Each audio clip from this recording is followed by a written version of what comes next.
Start कर रहा हूँ मैं। बताइए सब लोग कैसे हैं। शेयर कुछ अच्छा अगर किसी के पास है तो। काफी दिन हो गया बात किए हुए।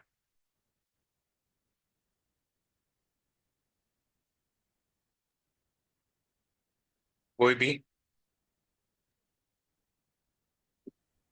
अच्छा ठीक है, किसी को कुछ डाउट या फिर कुछ प्रिपरेशन के बारे में।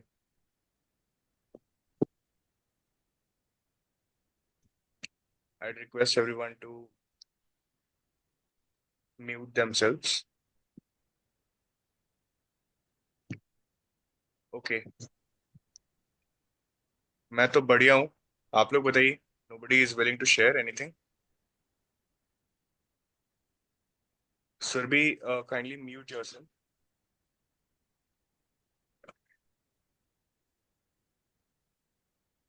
ठीक है। Okay nice. तो people are completing their mains notes too.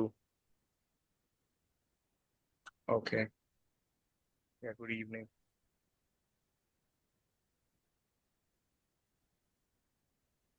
I hope people are good.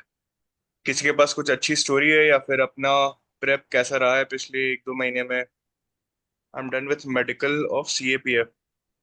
हाँ बिल्कुल हर्षित, आई कैन हेल्प यू, मतलब I help with what ever capability I have. You can DM me and what specific doubts you have or what is the guidance you'd require. uh, I can try to help you with that. या फिर हम लोग एक session कर लेंगे जिससे बाकी लोगों की भी हेल्प हो जाएगी।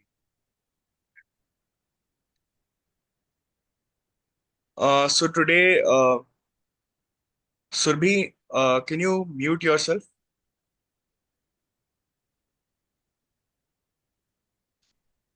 Sir, I'm muted.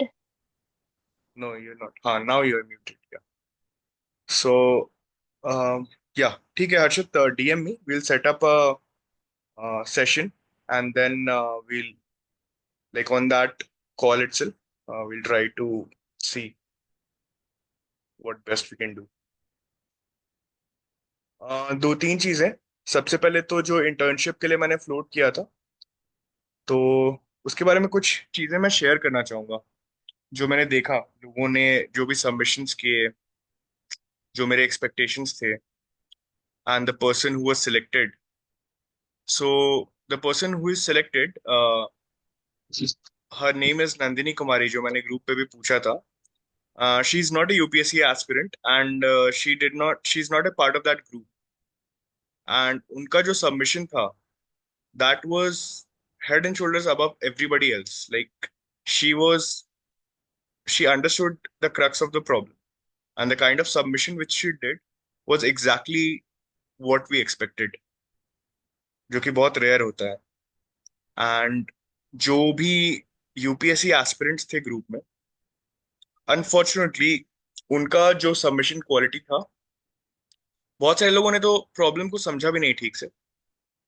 एंड फिर जो रिगर चाहिए होता है रिसर्च में, स्ट्रक्चर करने में, एंड देन उसको कम्युनिकेट करने में, that was not up to the mark. I have tried to give my personal feedback to the people who made those submissions.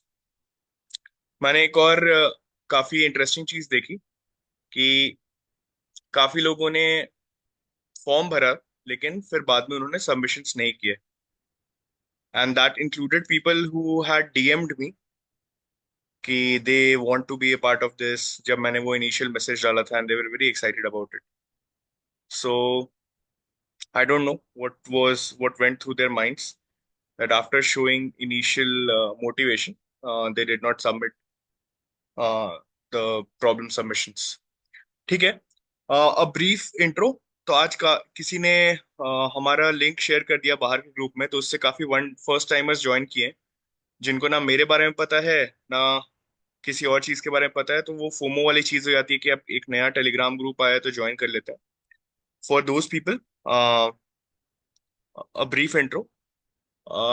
Yes, कुछ लोगों ने अभी DM करके मुझसे पूछा कि आपने UPSC दिया है क्या, आप UPSC के बारे में क्या जानते हो, या फिर आपने UPSC क्लियर किया है क्या। हाँ, तो मैंने UPSC दिया, क्लियर भी किया, और उसके बाद उससे रिजाइन भी किया। अभी I am back to my startup world, and currently in today's session, we are going to talk about prelims 2024 paper, जो मैंने पहले एक बार किया हुआ था, लेकिन YouTube चैनल मेरा डिलीट हो गया था, तो फिर से लोगों ने बोला था कि वो सेशन को वापस से डाला जाए, तो hence we are here to discuss the 2024 paper. We'll do it in a way which is a discussion format, जिसमें कि जब आएगा क्वेश्चन तो मैं आप लोगों से पूछूंगा, आप लोग अपने पर्सपेक्टिव्स बताएंगे जिन्होंने भी 2024 दिया है या फिर नहीं भी दिया है, तो how you would have gone about solving that problem, तो उससे बाकी लोगों का भी दिमाग खुलेगा। तो इसका फॉर्मेट ये होगा कि जब क्वेश्चन डिस्कस करूंगा एंड मैं अपना पर्सपेक्टिव दे रहा हूँ एंड आपसे जब पूछूं कि इसमें और कुछ सोच सकते हैं क्या, तो आप लोग अपने आप को अनम्यूट करेंगे and then you can just start saying. तो उसके लिए कुछ परमिशन की जरूरत नहीं है या फिर टेक्स्ट में लिखने की जरूरत नहीं है, because I may not be checking the charts regularly जब मैं अभी सेशन ले रहा हूँ। तो ठीक है, आगे बढ़ते हैं। तो a brief about this community. इस कम्युनिटी में हम लोग इन जनरल सारी चीज़ों के बारे में बात करते हैं, be it career, doubts while being in this process, क्या करना चाहिए क्या नहीं करना चाहिए। ऑफ कोर्स यूपीएससी के बारे में डिस्कस करते हैं। uh, कुछ डाउट्स मैं जितना हो पाता है उससे सॉल्व करता हूँ, कुछ कम्युनिटी वाले लोग जो खुद से काफी दिनों से इस प्रेप में है वो लोग सॉल्व करते हैं, and in general we try to help each other, that's why it's a community. These are the links through which you can join different community links, and you can also reach out to us. There is a YouTube channel also called स्थित प्रज्ञा learning community, जहाँ पे मैं ये recorded video डाल देता हूँ, तो you can check other videos out there. Who am I? So I qualified CSE 2020 in my first attempt, and I have given prelims four times in 2020, 2021, 2022, and 23. All the four times I have cleared forest cutoffs pretty easily. Point ये है कि मैं बस इतना बोलना चाहता हूँ कि clearing prelims is a proper method, जो कि हम लोग अपने टेलीग्राम ग्रुप पे इतने सारे, अगर आप पिन चार्ट्स के थ्रू जाएंगे तो यूड अंडरस्टैंड, एंड ऑल्सो जो वीडियोस डले हुए हैं अभी तक ग्रुप में, एंड पहले मतलब इस पूरे प्रोसेस के दौरान जो भी मैं वीडियोस डालूंगा, यूड नो कि clearing prelims is a science, it's a method which needs to be followed, जो कि मेंस के साथ भी है एंड इंटरव्यू के साथ भी है. So there is a definite method to clearing this examination, and each stage requires a different type of prep and a different psychology. So this was 2020 where I scored 116. I think cutoff 92 था. 2021 105, cutoff मुझे याद नहीं, शायद 88 था या कुछ था. 2022 में भी 107 था, cutoff शायद 80s में समथिंग था. And 2023 was one of the toughest, just 75 जो cutoff गया था, तो उसमें 100 आए थे. अगेन चारों टाइम फॉरेस्ट इजीली क्लियर हुआ था. पॉइंट इज दिस, फर्स्ट वाले प्रीलिम्स जो 2020 वाला प्रीलिम्स था, जो मैं यहाँ लोगों को गाइड करते रहता हूँ प्रोसेस क्या है उसके बारे में मेहनत करने का, आप एक बार अगर ये मेहनत डाल देते हैं तो फिर उसके नेक्स्ट सब्सिक्वेंट प्रीलिम्स में 15-20 दिन में भी यू कैन बी मतलब prepared well enough to score very high marks with some amount of surety. So that's the method about it. ठीक है, तो it's a long drawn out process, it requires immense hard work, which people in that group, we keep on discussing about it, and also uh, the links and the pinned comments. If you go through it, you would understand. तो मैंने ये 2024 का video उसी time बनाया था जब just exam हुआ था, एंड मैंने इसलिए बनाया था क्योंकि हर बार जब मैं एग्जाम दे के आता था, 2024 का प्रीलिम्स मैंने नहीं दिया था बिकॉज यूपीएससी की जर्नी में अपने लिए I have been over it, and I have also resigned from services and joined the startup. तो उस टाइम पे जब भी मैं अपना एग्जाम देके आता था प्रीलिम्स का, तो चारों तरफ लोग कुछ भी आंसर्स देके एंड देन उसका कट ऑफ कुछ कुछ दे देते थे. अब आंसर्स क्या होता है कि बहुत सारे डिस्प्यूटेड क्वेश्चंस होते हैं. अब उसका proper answer nobody nose, but at least कुछ एक्सप्लेनेशन तो मिले कि जो आंसर कोई भी दे रहा है उसका एक्सप्लेनेशन एंड प्रॉपर रिसर्च होना चाहिए. तो इसलिए मैंने क्या किया कि पहले वो पेपर दिया अपने से 2 घंटे में, and then I try to research about all the answers from the internet. तो जितना मुझे मिला उसको मैंने कंपाइल किया, and then I try to give a proper solution for this. अब वो यूपीएससी का मतलब कट ऑफ प्रेडिक्ट करना वो सब्जेक्टिव हो जाता है। ट्राई किया मैंने भी, देखते हैं क्या आया होगा क्या नहीं आया होगा, but that is not important. What is important is what ever answers were given, what is the logic behind it, and कोई चीज अगर आप एग्जाम हॉल में रहते हैं तो उसको कैसे सॉल्व कर सकते हैं, सबसे बड़ी बात वो होती है। That I wanted to discuss with people. So what was the methodology which I used? First, I gave try to give the paper on my own within 2 hours to get a sense of relative toughness अपने experience से। Then दो हम एक दो लोगों ने मिलके हमने पूरा रिसर्च किया, सारे क्वेश्चंस मिला के 30+ मैन आवर्स के उसमें। एंड दो तीन फ्रेंड्स से मैंने बात की जो अलग अलग स्टेजेस ऑफ प्रिपरेशन में थे, किसी का सेकंड अटेम्प्ट था, किसी का सिक्स्थ अटेम्प्ट था, तो उनको कैसा टफ लगा था या इजी लगा था, एंड डिफरेंट क्वेश्चंस के बारे में उनका क्या व्यू था। उस हिसाब से देन मैंने भी अपना जो मुझे लगा, तो मैंने क्वेश्चंस को क्लासिफाई कर दिया इजी, मॉडरेट एंड डिफिकल्ट में। काफी अच्छे इंसाइट्स आए थे इस पूरे एक्सरसाइज को करने के बाद। आई थिंक जिन लोगों ने वो वीडियो उस टाइम पे ही देखा था दूसरे चैनल में, दे वुड रिलेट। तो अभी फिर से विल डू द सेम। हम्म। तो या हाँ, फिर मैंने दूसरे इंस्टीट्यूट्स की भी कीज को देखा, एंड कहाँ पे क्या डिबेट्स एंड डाउट्स, क्या डिस्कशंस हो रहे थे लोगों के टेलीग्राम में। तो वो सब चीज करने के बाद विल मूव फॉरवर्ड। तो सेट ए यूज कर रहे हैं हम लोग यहाँ पे, एंड देखते हैं। तो how will do this, I will read the question answer and then वो कहाँ से आया था वो देख लेते हैं। उसको सॉल्व करने का तरीका मैं अपनी तरफ से शेयर करूंगा, फिर पॉज करेंगे, मैं आपसे पूछूंगा। अगर किसी और तरीके से आपने सोचा होगा या फिर आपको लगता है कि इसको ऐसे भी सॉल्व कर सकते हैं तो प्लीज आप अभी शेयर करेंगे, सबका भला होगा इससे। ठीक है। So the first question was from geography. इस बार के एग्जाम में ज्योग्राफी से काफी क्वेश्चंस आए एंड बहुत सारे क्वेश्चंस कोर एनसीईआरटी से आए। सो दैट रिफ्लेक्ट्स जो भी अच्छे एक्सपीरियंस्ड टीचर्स हैं यूपीएससी के, या फिर जो भी एक्चुअल में एस्पिरेंट्स का भला चाहते हैं, वो लोग हमेशा बोलते हैं कि एटलीस्ट ज्योग्राफी के लिए you have to go through 11th and 12th का NCERT in very like in a detailed format. You have to go through the paragraphs, you have to bring out the crux of the information to get yourself conceptual understanding of this subject, and this prelims of 2024 proved it.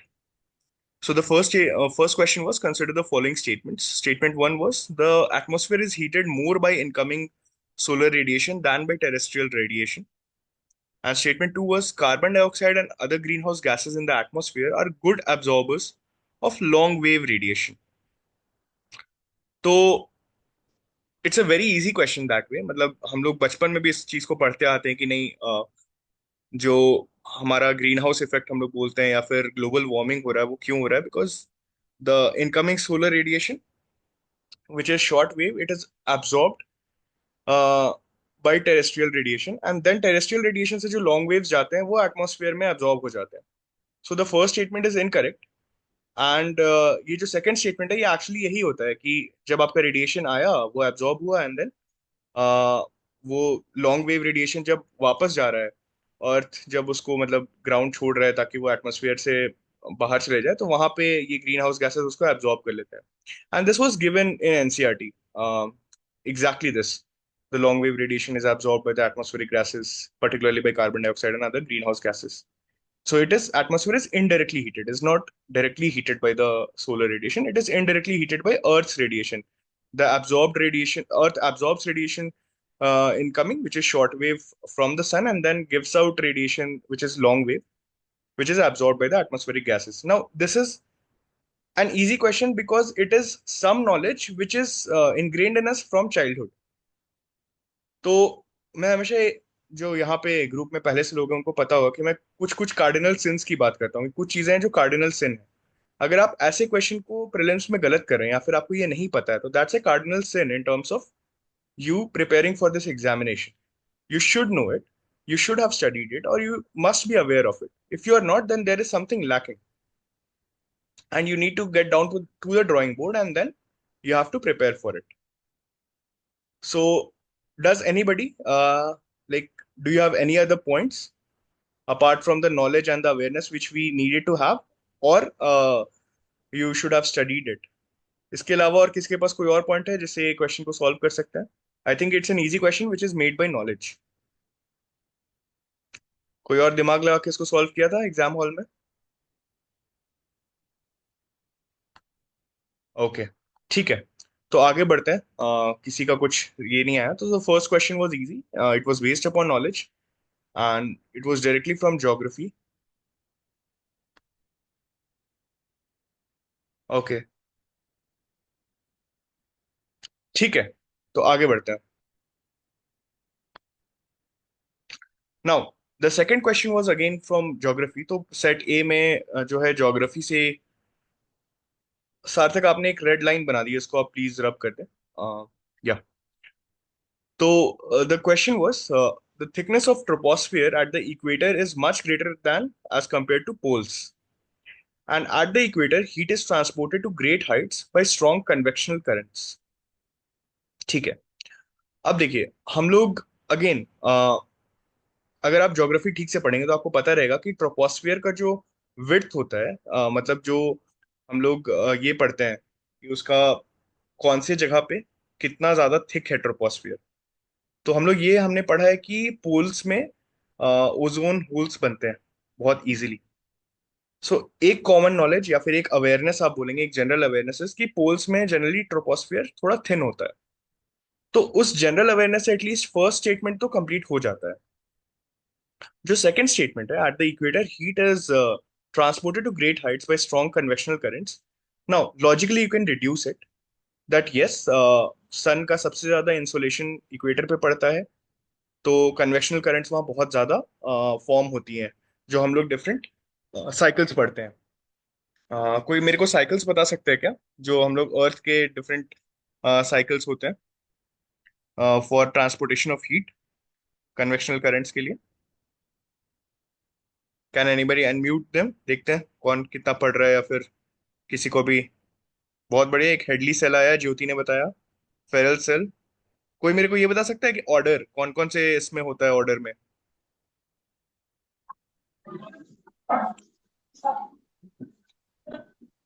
Can somebody tell me the order in which? Okay, headley is at equator and then feral is at? Hadley, Ferrel and polar. Very nice. तो 0 से 30 तक Headley cell होता है, then Feral cell होता है, then polar cell होता है। तो अगर किसी को वो भी याद है तो उससे भी ये समझ में आ जाएगा कि जो सेकंड स्टेटमेंट है वो तो हो सकता है। अब एग्जाम में दिक्कत कहाँ पे होगी? Second is the correct explanation of first और नॉट। ये एक है तो मतलब ए एंड बी के बीच में। अब can you mute yourself? I request everybody to mute themselves. या please everyone please mute themselves.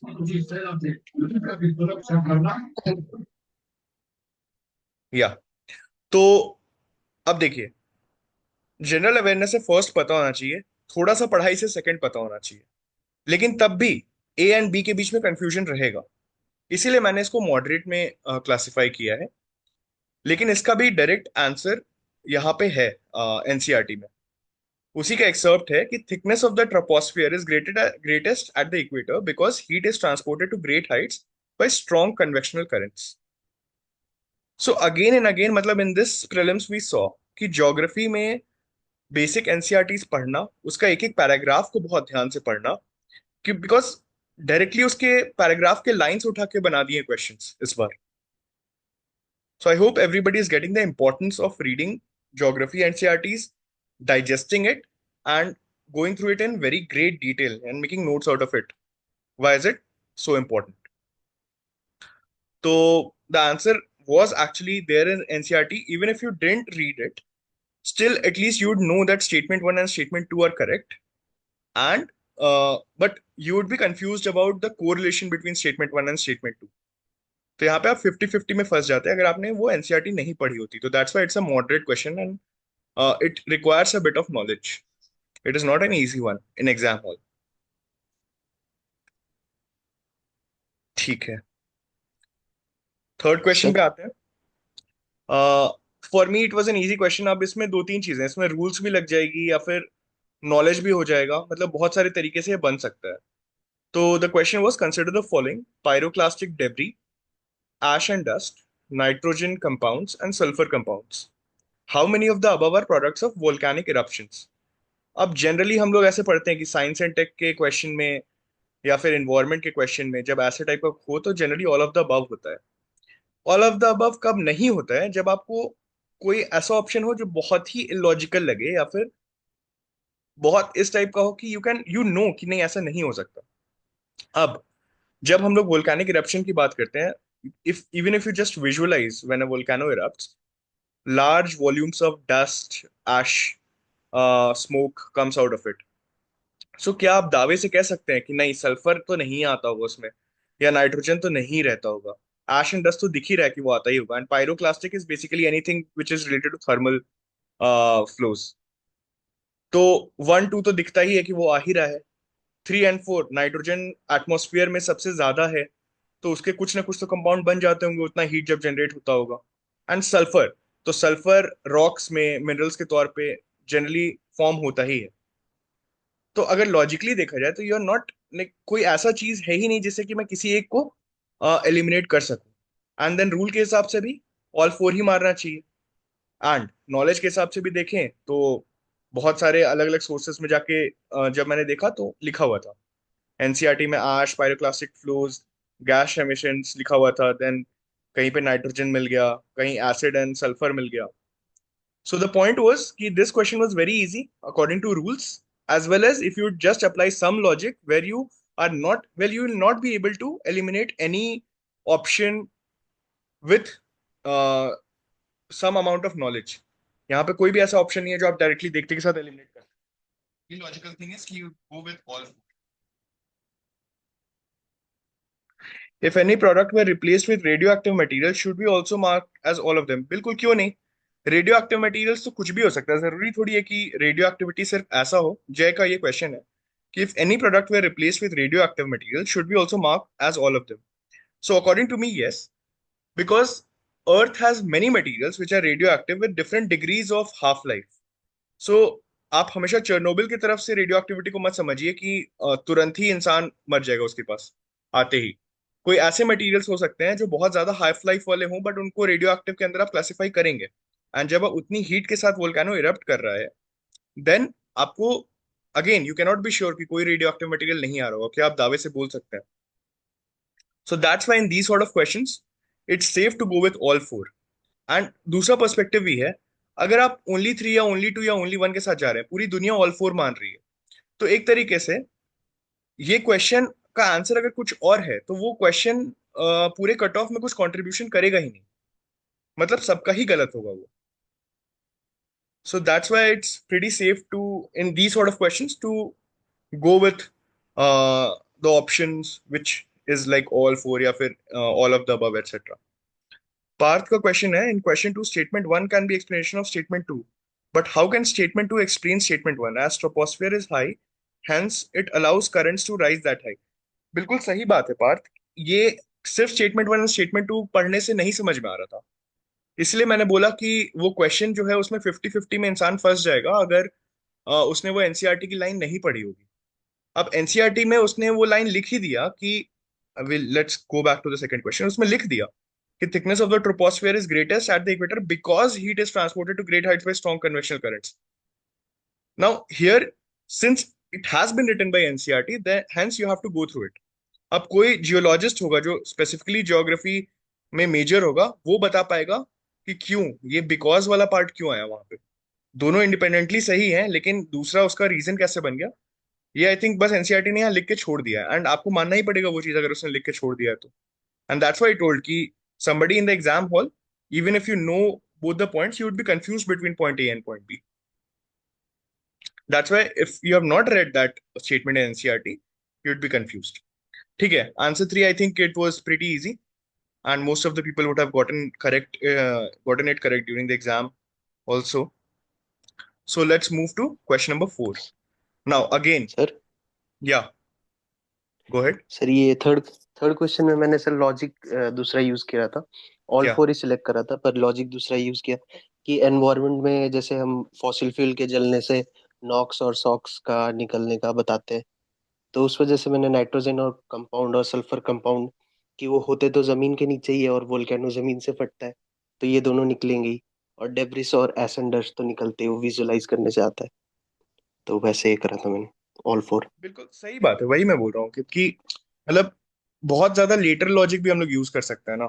अगर हम लोग कहीं पे देख रहे हैं कि नाइट्रोजन सल्फर कंपाउंड एक साथ रिलीज हो रहा है, तो अर्थ के किसी और चीज में भी वो चीज सेम होता होगा, which is very true. And this is the kind of lateral thinking which is required during prelims, कि आप एक तरीके से सोचें एंड देन दूसरे तरीके से सोच के क्या आप उसी आंसर पे पहुंच रहे हैं कि नहीं। सो वो ट्रायंगुलेशन की जो बात होती है, where you verify your own answer, so that is one part of it. So yes. Good thinking. Question number 4 पे आते हैं। मैंने अगेन इसको मॉडरेट के तौर पे क्लासिफाई किया था। Let's see what it is. Which of the following is are correct inferences from isothermal maps in the month of January. अब आइसोथर्मल का मतलब क्या होता है? सेम टेम्परेचर, ठीक है। एंड मंथ ऑफ जनवरी के दौरान ये पूछ रहा है। The isotherms deviate to the north over the ocean and to the south over the continent. जनवरी की बात हो रही है। अब जनवरी में आपको तुरंत वर्ल्ड का मैप, मतलब पूरा वर्ल्ड आपके सामने ग्लोब आ जाना चाहिए। आपको इक्वेटर के ऊपर एंड नीचे का पार्ट समझ में आ जाना चाहिए। आपको ये पता होना चाहिए कि इक्वेटर के ऊपर ज्यादा बड़ा लैंड मास है। जनवरी ठंड का महीना है अपना इसके लिए, नॉर्दर्न हेमिस्फीयर के लिए। The presence of cold ocean currents, Gulf Stream and North Atlantic drift make the North Atlantic Ocean colder and the isotherms bend towards the north. ठीक है, तो ये दो स्टेटमेंट्स आ गए। अब जैसे ही मतलब कभी भी कोई क्वेश्चन पढ़ते हैं तो तरीका होता है अपने आप को, जो मैं हमेशा एक बात करता हूँ कि एक एल्गोरिदम डेवलप करना चाहिए, अपने आप को रोबोटिक बनाना चाहिए। तो जब मैं इसको पढ़ रहा हूँ तो isotherms deviate to the north, north को हम ये कर लेंगे, गोल कर लेंगे, over the ocean and to the south over the continent. तो दो फैक्ट्स हो गए यहाँ पे, नॉर्थ ओशन के ऊपर, साउथ कॉन्टिनेंट के ऊपर, दो फैक्ट्स हो गए। अगर किसी को कुछ नहीं आता है तो ये दो फैक्ट्स उसने गोला करके रख लिया। The presence of cold ocean currents, Gulf Stream and North Atlantic Drift. तो कोल्ड को मैंने यहाँ गोल कर लिया, Gulf Stream, North Atlantic Drift, एक यहाँ पे मेरा फैक्ट आ गया। Make the North Atlantic Ocean colder and the isotherms bends towards the north. ठीक है, तो इसमें क्या हो गया? एक फैक्ट हुआ कोल्ड ओशन करंट्स, दूसरा फैक्ट हो गया नॉर्थ अटलांटिक ओशन कोल्डर हो गया and isotherm bend towards the north. ठीक है, तो तीन फैक्ट्स हो गए सेकंड वाले में। अब हल्का सा अगर किसी को नॉलेज है तो उसको ये पता रहेगा कि gulf Stream and North Atlantic drift जो है वो hot ocean warm ocean currents है, वो कोल्ड नहीं होता है। अगर वो पता है तो टू चला जाएगा। तो जनरली क्या होता है, यूपीएससी इजी फैक्ट को गलत करता है। तो इंटेंट जो मैं हमेशा बोलता हूँ कि क्वेश्चन का इंटेंट को समझना चाहिए। फोर्थ में दो स्टेटमेंट्स में यूपीएससी जो सबसे बड़ा बात आपसे जानना चाह रहा है कि आपने ओशन करंट्स पढ़ा है कि नहीं। एंड ओशन करंट्स में भी gulf Stream and North Atlantic drift सबसे फेमस ओशन करंट्स है।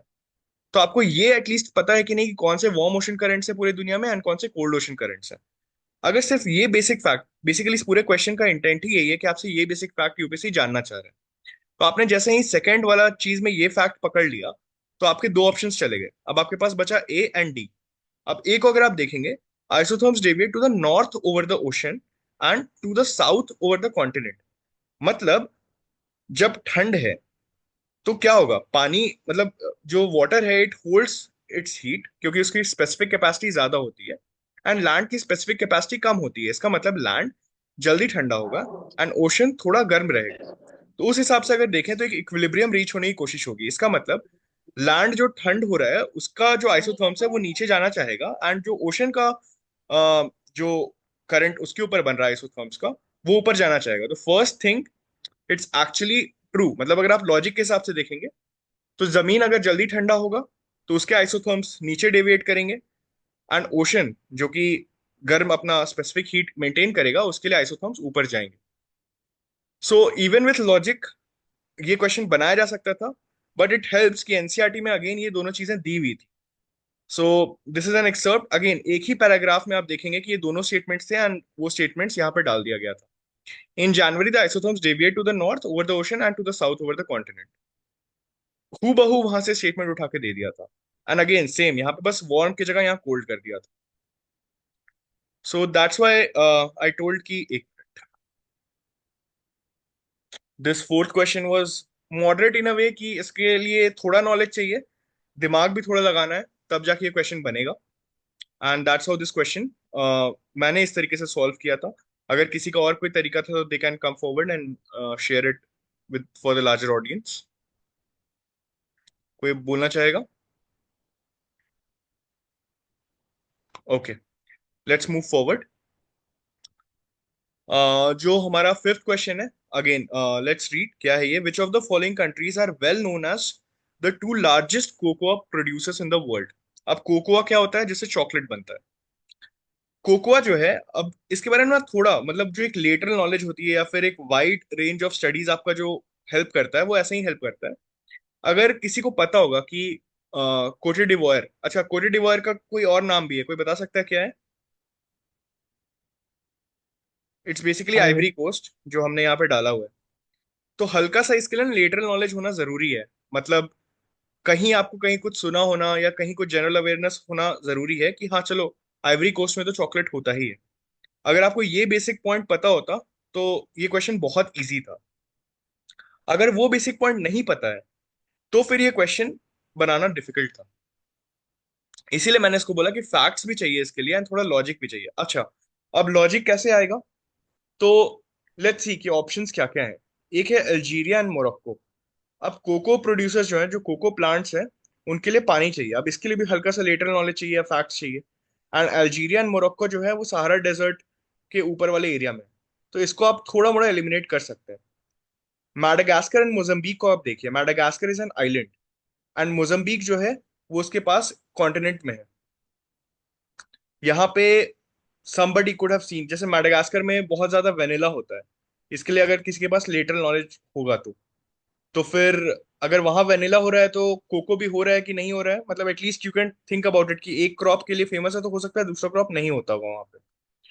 Botswana and Namibia, again Namibia जो है एंड बोत्सवाना दोनों बहुत डिफरेंट लोकेशंस में है अफ्रीका में। दोनों की जो क्लाइमेटिक कंडीशंस होंगी वो बहुत डिफरेंट होंगी। दोनों आसपास नहीं होंगी। तो अगर आपको सेम क्रॉप अगर आप उगा रहे हो तो एटलीस्ट उसका ज्योग्राफिकल एंड क्लाइमेटिक कंडीशंस तो सेम होना चाहिए। एग्जैक्टली दक्षिता ने भी ये लॉजिक दिया। सहारा नियर एरिया है and then exotic species Madagascar में होती है, तो ठीक है उसका एक्सोटिक डायरेक्टली कोरिलेट। बट मेरा ये पॉइंट है कि आप इस लॉजिक से भी सोच सकते थे कि क्या जो दो ऑप्शंस दिए हुए हैं उनका ज्योग्राफी कहाँ पे है एंड क्या दोनों आसपास हैं। अगर दोनों आसपास नहीं है तो उनका क्लाइमेटिक कंडीशंस सेम नहीं होगा और सेम क्रॉप वहां पे नहीं उग पाएगा। तो अगर किसी ने थोड़ा सा अफ्रीका का मैप भी अच्छे से पढ़ा होगा तो वो एटलीस्ट यहाँ पे ए एंड बी को तो एलिमिनेट कर सकता है। उसको सी एंड डी में फिर कंफ्यूजन रहेगा। समझ में आ रहा है मैं क्या बोल रहा हूँ? अगर मान लीजिए किसी ने कुछ भी नहीं पढ़ा, अगर उसको नहीं आता कि आइवरी कोस्ट या कोटे डिवॉयर को या आइवरी कोस्ट बोलते हैं, ठीक है नहीं आता, लेकिन उसको इतना दिमाग लगा के वो पहुंच सकता है कि अल्जीरिया मोरक्को नहीं होगा, बोत्सवाना नमीबिया भी नहीं होगा। हाँ, वो कॉफी लवर्स के लिए भी फेमस है, सही बात है। तो एटलीस्ट सी एंड डी के बीच वो कंफ्यूज रहेगा एंड देन अगर हल्का सा भी इंफॉर्मेशन अगर आ जाता है मैडागास्कर के बारे में, अगर किसी को पता है कि नहीं वहाँ वेनिला होता है या फिर एनिमल्स के लिए फेमस है, मूवी भी है एनिमेशन वाली, तो they can go with C. सो वही मैं बोलता हूँ ना कि प्रीलिम्स में दिमाग खुला रखना बहुत जरूरी है। सारा जितना भी आपने पढ़ा है, नहीं पढ़ा है, मूवीज देखी है, अपना लाइफ में अभी जो भी एक्सपीरियंस किया, वो सबको आपको यूज करना होता है हर question. Hmm. Sir I marked it by seeing that design on the letters as why UPSC will give that design and do that hard work as normal कोई और एरिया दे सकता था।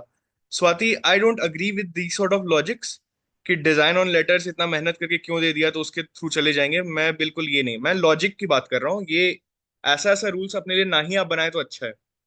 जरूरी नहीं है कि हर बार वो सही होगा। चलो ठीक है, मतलब if it work for you great, but it's better कि आप अपना नॉलेज एंड दिमाग यूज करें, बल्कि in spite of using the sort of logics. तो सबको ये क्लाइमेटिक वाला समझ में आया? ये लॉजिक लग रहा है? ज्योग्राफी आसपास देखना वो समझ में आया? Yes no? बेसिकली, हाँ बेसिकली मैं जो भी आपको समझाना चाह रहा हूँ वो ये है कि if you don't know anything about that question, still आप कैसे उसको अप्रोच कर सकते हैं। उसको तुरंत छोड़ के नहीं आ जाना है, दिमाग लगाना है। कैसे दिमाग लगाना है वो मैं आपके साथ डिस्कस कर रहा हूँ। कोई और किसी और तरीके से दिमाग लगा सकता है? हाँ सर, मैंने दूसरे घर पे बनाया था कि अल्जीरिया और मोरक्को और हाँ मदागास्कर और मोजाम्बिक दोनों आस पास है, तो चारों कंट्री पास हो, तो यदि मदागास्कर मोजाम्बिक में हो तो अल्जीरिया मोरक्को में भी हो। हाँ इसलिए ए और डी हट गए। अब हाँ आया बी और सी। तो कोटे दो आया जो सो वेस्ट अफ्रीका में है, और बोट्सवाना थोड़ा ऊपर है सर, हाँ। तो थोड़ा सबसे नीचे है। तो इस कारण से मुझे लगा कि सिर्फ वेस्ट अफ्रीका वाला होगा, बाकी सब कुछ नहीं होगा, तो सीधा सी आ गया था ये। चलिए बहुत बढ़िया।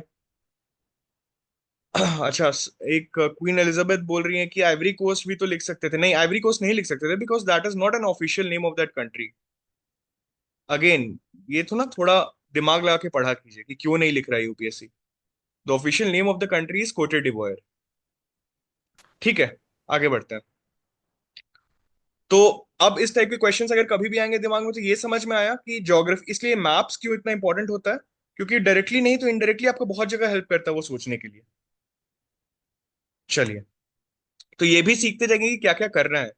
3 मिनट में ये सेशन एंड हो रहा है, इसके बाद एक और सेशन रखेंगे, उसके बाद आज जितना हो पाएगा उतना रखते हैं, फिर हम लोग नेक्स्ट करेंगे ये सेशन। ठीक है, तो सर, सिक्स्थ वाला हाँ, या प्लीज गो इसकी अहेड। रिकॉर्डिंग रिकॉर्डिंग मिलेगी क्या इस लेक्चर की? हाँ हाँ, I put it on the YouTube channel. Okay, thank you sir. या ठीक है, सिक्स वाला अगेन वाज इजी, एकदम बेसिक। ये तो हम लोग पढ़ते हैं, मतलब जो भी सारे रिवर्स होते हैं उसमें रिवर्स में भी गंगा के ट्रिब्यूटरीज, ये सब तो हम लोग पढ़ते ही हैं। ये सब याद होना चाहिए। अगेन इट्स अ कार्डिनल सिन, अगर किसी का ये गलती हो रहा है तो इसका मतलब आप पहले ही रेस में पीछे हो जा रहे हो। So, with reference to the Himalayan rivers joining the Ganga downstream of Prayagraj from west to east, which one of the following sequences is correct? तो यार अब मतलब ये पता होना चाहिए एक्चुअली में।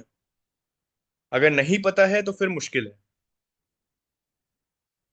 इसमें अब मैं क्या बोलूं, किसी को कुछ लॉजिक किसी ने लगाया था আমাকে দশ या? মিনিট দিবি, জাস্ট 10 মিনিট। হ্যাঁ, দয়া করে আমাকে 10 মিনিট দে। Please mute yourself. Shiny, please mute yourself. किसी ने कुछ लॉजिक लगाया था इस क्वेश्चन में? सर फोर कोसी में तो जी फ्लड के एम आते रहती है से ना बिहार में। क्या? तो कोसी सबसे लास्ट, कोसी में फ्लड आते रहते बिहार में, तो कोसी है ना सर, फ्लड तो वहाँ रेगुलर आते रहती है। तो हाँ हाँ कोसी बिल्कुल। सबसे लास्ट में मतलब है। मैं वही बोल रहा हूँ कि इसके लिए अवेयरनेस एंड पढ़ाई ही हेल्प करेगी इसमें। कोई इधर उधर का दिमाग लगा के आप नहीं कर सकते। मतलब कुछ कुछ के बारे में आपको पता होना चाहिए। ये पता नेमोनिक से आपने याद किया हो, या फिर आपको इन जनरली पूरा ज्योग्राफी अच्छे से पता हो, या फिर आपने विजिट किया हो डिफरेंट प्लेसेस को, तब आपको याद रहेगा ये। राइट? ठीक है, चलिए, तो अभी 6 क्वेश्चन ही हुए हैं, 1 मिनट ही बाकी है सेशन के लिए। आई पॉज दिस सेशन नाउ। मैं एक नया लिंक शेयर करूंगा आप लोगों के साथ, उसको ज्वाइन कर लीजिएगा। We'll try to discuss some more questions. आराम आराम से ही करेंगे, लॉजिक डिस्कस करते हुए सबके साथ ही करेंगे, ताकि एक बार में मतलब पता चले कि हाँ सॉल्व करना कैसे है चीजों को। आंसर तो यार ठीक है, वो तो पता चल ही आता है। ठीक है, see you in the next session.